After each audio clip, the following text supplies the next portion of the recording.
is one of my absolute favorite events of the year. I love being with TPUSA. I've tried not to work in politics on several occasions. It's miserable. People yell at you. They don't like you. Half the country hates your guts. It's just too fun. I just can't help it. We do not need to tolerate leftists bullying and intimidating and doxing us. When you are called out, when you are put in a corner, when you are asked, what do you believe? That is when you've got to stand firm. You have no other choice.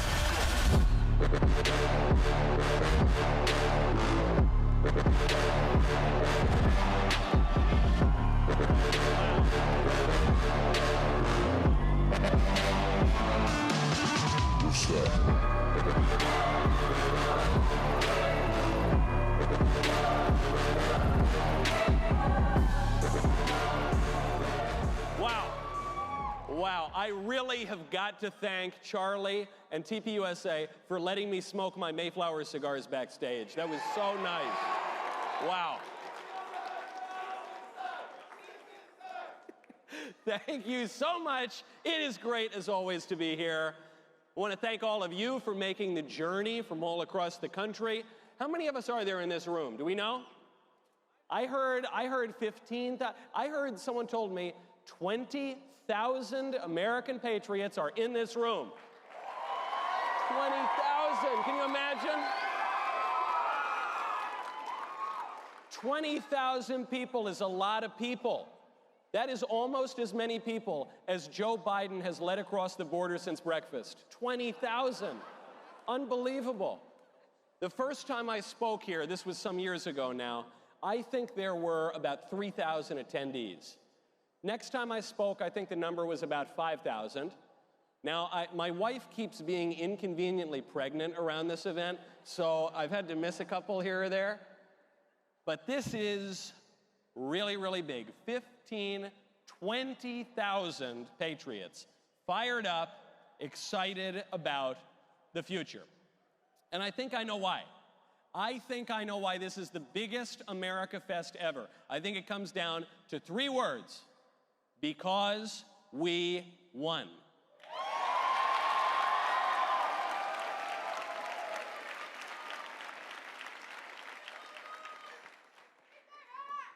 Take your hat. All right, sure. Yeah.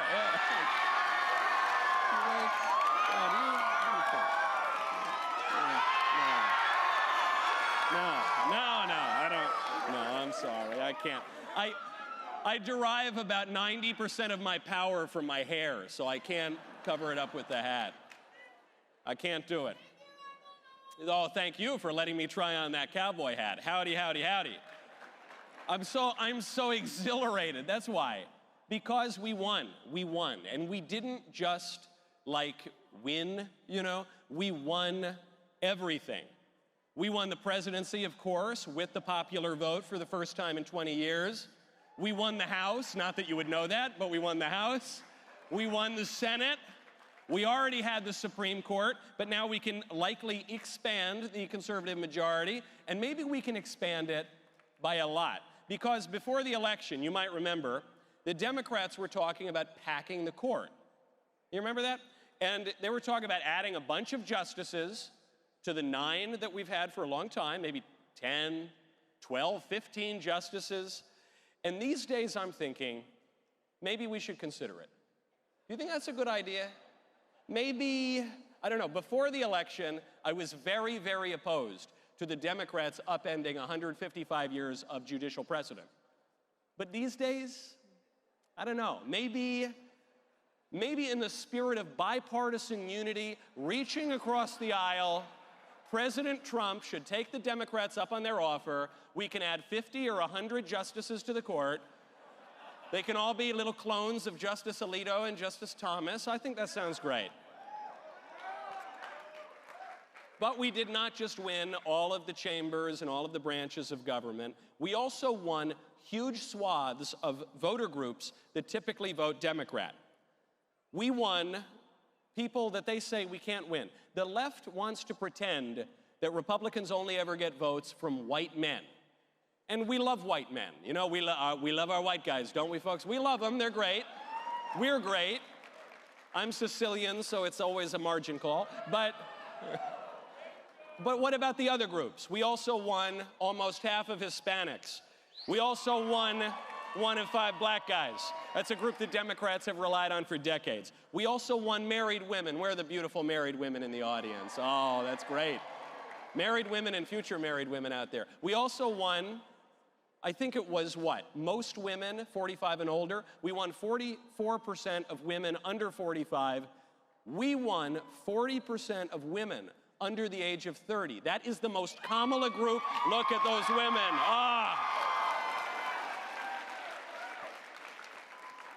The Trump campaign was so strong in 2024, it won votes from Democrat presidential candidates. Just consider this crazy fact. Plural candidates. I did the math last night. When you add up all of the Democrats in 2020 and 2024 who ran in the presidential primaries, and I'm even counting the minor candidates, I'm counting Michael Bennet, Deval Patrick, people whose names you don't even remember. When you add them all up, Trump won 17% of Democrat presidential candidates.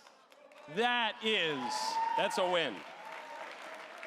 We won by such incredible margins. Actually, someone just said, what about Joe Biden? That's true. I got to increase the number because you know that Joe Biden and Jill Biden definitely voted for Donald Trump. I am convinced of it. Nobody can convince me otherwise. Why did we win? Why did we win by such a margin? Because we appealed to the common sense. This is, in part, why the Democrats' embrace of transgender ideology has been so disastrous for them. It's not just that transgenderism endangers children, though it does. It's not just that transgenderism infringes on the legitimate rights of women to have their own spaces and associations, although it does. It's that transgenderism is manifestly absurd. And most everyone knows it. Most everyone knows that men and women are different, and men cannot become women, and vice versa. So when Democrats insist that they can, it makes people question their judgment. If a politician cannot tell the difference between a man and a woman, that politician probably doesn't know much about anything at all. So we have a lot of new people, don't we? We have a lot of new people who have moved over to the right, which is terrific. I welcome them and their support, and especially their votes. I think that's all great. But while this shift in the electorate is mostly a happy development, it does entail some risk. There is always a risk when a political party becomes a big tent. The risk is that newcomers will change us more than we change them, that we'll lose our identity. There is a risk that the party's beliefs and goals will become confused. So I think it's important to clear some things up as this new American majority coalition begins to move forward together. Clarity is charity, as a friend of mine tells me. So what do we believe? First and foremost, we believe in God.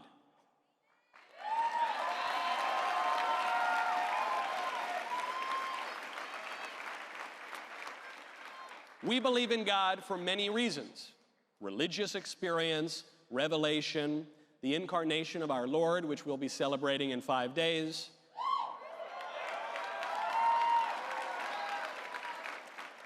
Those are people who have finished their Christmas shopping. They're ready to go. Here we go.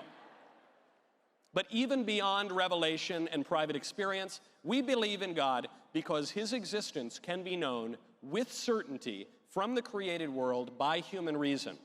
Just as a cause can be known from an effect, just as Shakespeare can be known from Hamlet, just as a mover can be known from the thing moved.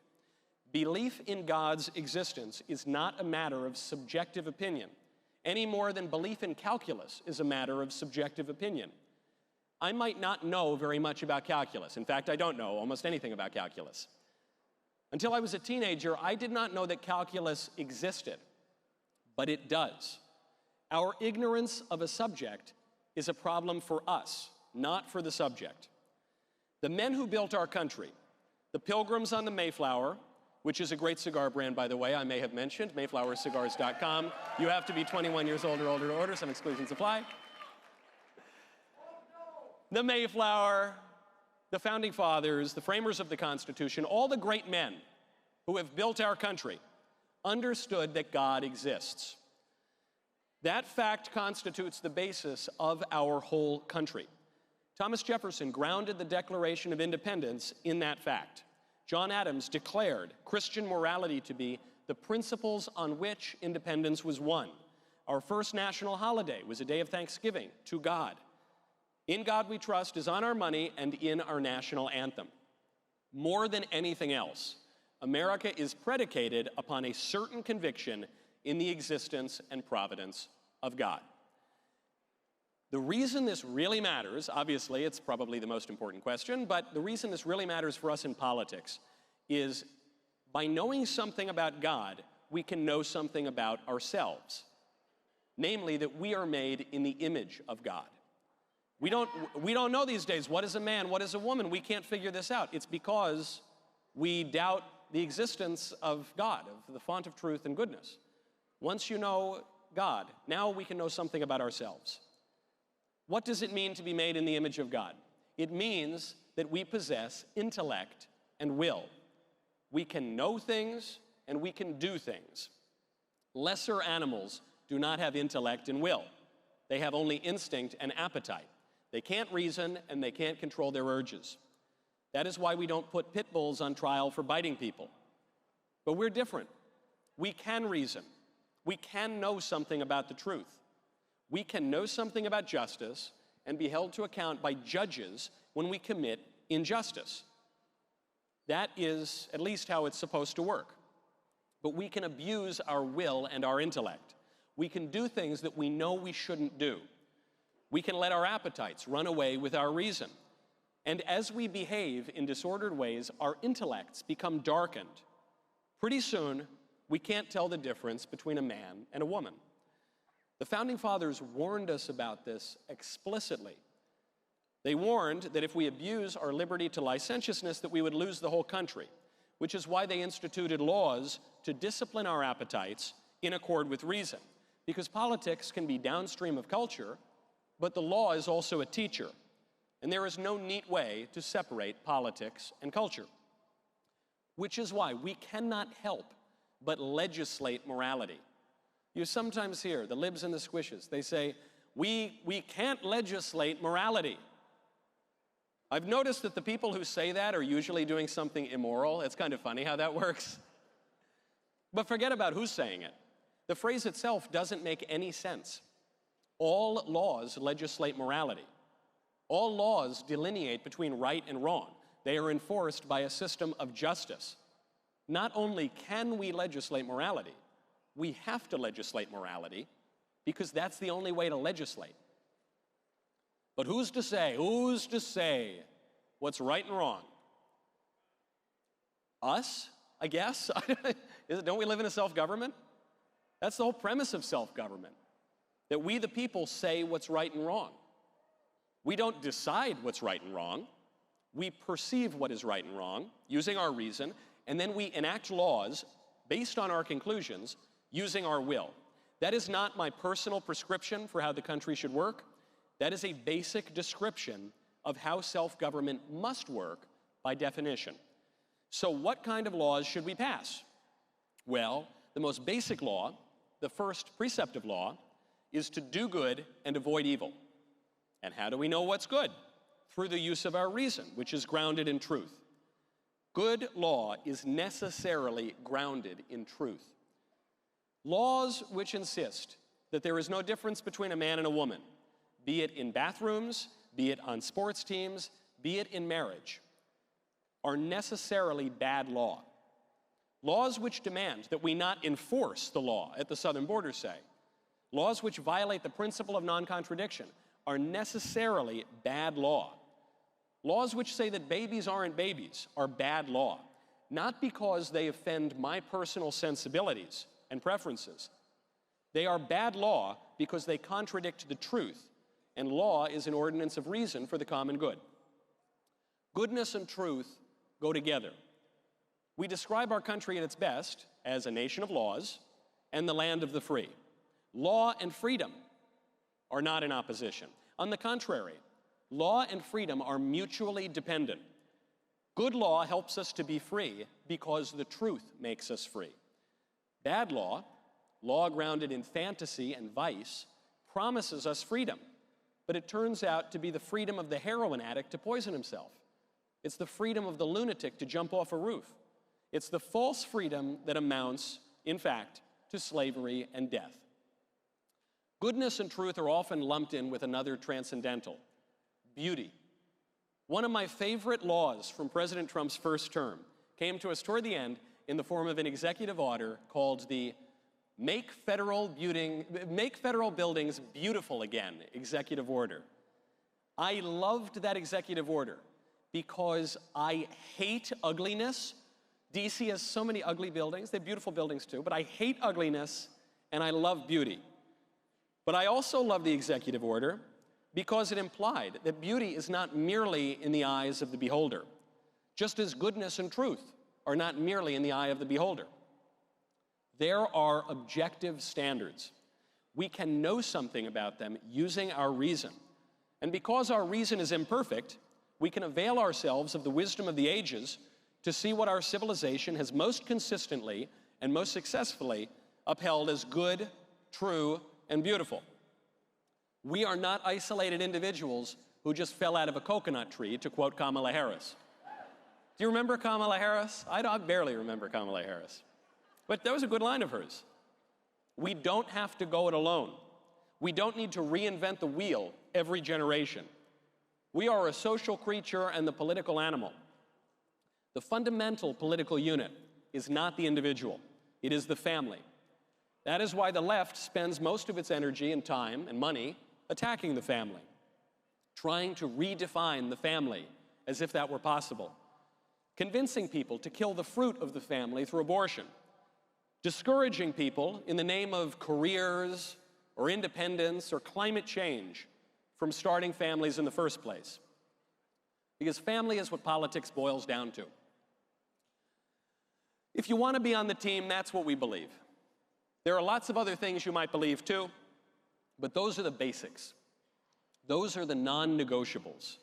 If you do not believe those basic facts about God, law, man, and politics, not only does conservatism not make any sense, America doesn't make any sense. Really, nothing makes much of any sense.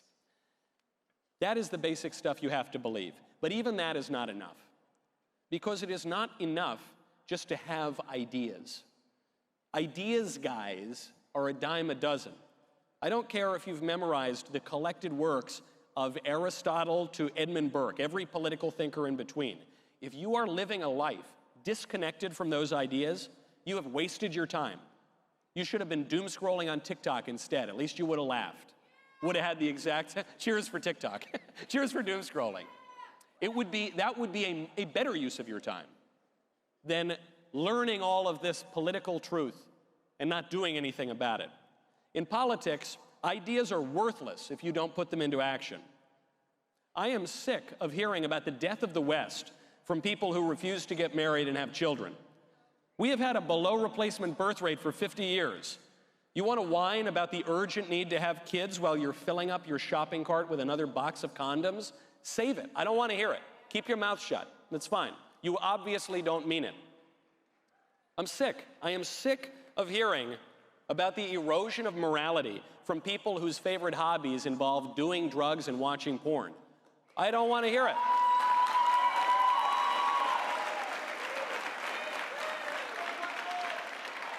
It's not that those people are wrong about public morality. They're right. And hypocrisy is the tribute vice pays to virtue. But if you are not willing to actually try to do something about it, please do not get my hopes up that the country will improve. This brings me to my final point. Hope. It does not take much to restore hope. For Christians, hope is not just a feeling. It is a theological virtue and a fact. For Christians, hope is a fact grounded in the incarnation and the crucifixion and the resurrection of our Lord.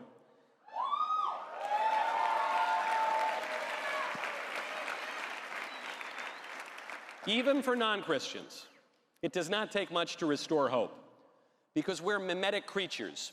We imitate each other. We imitate each other's behaviors. We even imitate each other's desires. My two eldest boys, my toddlers, when they're playing, They only want to be playing with whatever toy the other one is playing with. The minute the other one puts that toy down, the other one doesn't want it anymore. It's not, that's how we work. This is cute, and it's kind of annoying, but it reveals a fundamental truth about human nature. Human beings follow the leader, and a little courage goes a long way.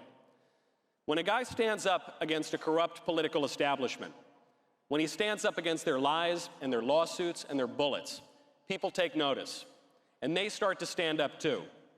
They become a little more confident in their convictions. They become a little more willing to act on their convictions. They set a better example, and others start to follow them. Enough good examples, and you have a good community. Enough good communities, and you have a good country. We have been given an opportunity we do not deserve. A providential jerk of a man's head at precisely the right angle, at precisely the right time, in a field in Pennsylvania, gave us the political opportunity that we have right now.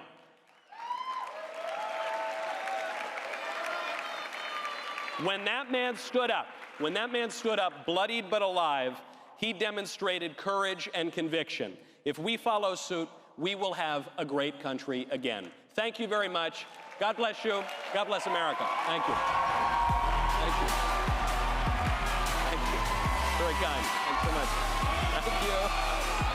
How are you doing?